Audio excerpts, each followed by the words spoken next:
Bonjour, bienvenue sur le Grand Banquet. Pour démarrer ce format sur les séries, j'avais envie de commencer avec King Kong de Simon Jablonka et Alexis Le Sec, diffusé sur Arte en 2017, qui compose 3 épisodes de 52 minutes. C'est une mini-série. Moi les mini-séries j'aime bien, c'est court, c'est rapide et je dois avouer que si j'ai pas encore posté beaucoup de séries jusque là, c'est que je suis un poil exigeante et que j'arrête très souvent au bout de 2 épisodes quand je trouve que ça traîne en longueur et qu'on va pas très rapidement au but. Le problème c'est pas l'ennui, le contemplatif, hein. Le problème je trouve que c'est qu'aujourd'hui il y a un vrai marché de la série et que du coup en fait Netflix vit avec ça notamment. Il y a tout un tas de séries qui sortent, il faut qu'il y ait tout le temps de la nouveauté, des trucs qui plaisent aux gens. Alors ça va être un peu thriller, ça va être super-héros, tout un tas de choses comme ça, mais du coup on travaille pas trop l'écriture, les acteurs c'est souvent très bien, mais l'écriture va souvent pas jusqu'au bout de l'écriture du personnage, l'écriture du lieu,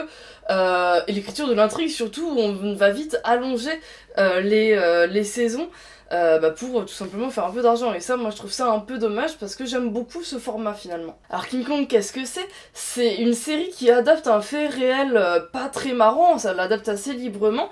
Un fait divers qui s'est passé il y a plusieurs années, qui est l'enlèvement par la Corée du Nord de deux réalisateur coréen, sud-coréen tout simplement.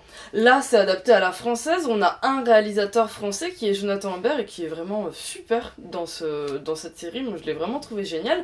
Qui se fait, donc, qui en fait, au tout début, on voit qu'il en a marre, c'est un réalisateur qui fait pas ce qu'il veut, il est payé pour faire des films à cascade, des films sans scénario, et il aime pas trop, et puis un jour en fait il se réveille et il est en Corée du Nord, et le dictateur lui demande de tourner pour lui son film préféré qui va être King Kong. Alors le pitch il fait un peu fanfaron comme ça, mais c'est une histoire vraie. Et justement on va jouer là-dessus, sur cet aspect comédie, un peu à la manière de l'interview de Seth Rogen et James Franco que j'affectionne énormément, c'est un duo qui me fait beaucoup rire. Il y a ce côté comédie là, sur l'ironie en fait, sur qu'est-ce qui peut se passer en Corée du Nord. Autant en rire qu'en pleurer dans l'idée, et donc du coup on voit un petit peu comment sont traités les gens, comment lui il est traité, quand on lui demande de faire un truc il se rend vite compte qu'il peut pas trop discuter, et c'est la rencontre de lui, sa culture, à la culture et la dictature d'un pays.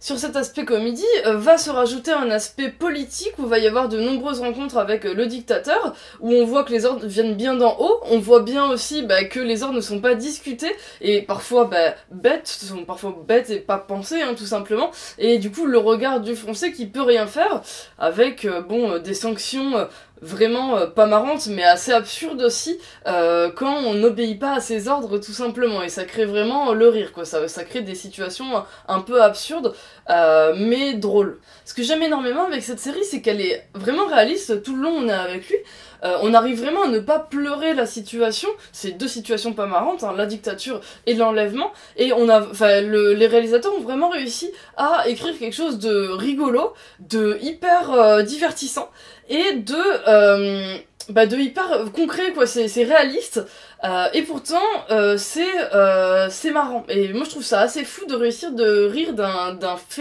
phénomène pareil quoi. Je vais pas vous en raconter beaucoup plus, je vous conseille de pas regarder des résumés, des choses comme ça, arrêtez-vous sur ce que je vous ai dit, c'est l'enlèvement d'un réalisateur qui va tourner King Kong pour le dictateur nord-coréen, c'est à peine 3 heures en tout de série, ce sera regardé très très vite, je pense que ça se trouve encore en streaming, hein, si c'est plus sur Arte 7+, que je regarde quand même beaucoup, donc moi je vous conseille vraiment, c'est d'une écriture et d'un divertissement assez fou.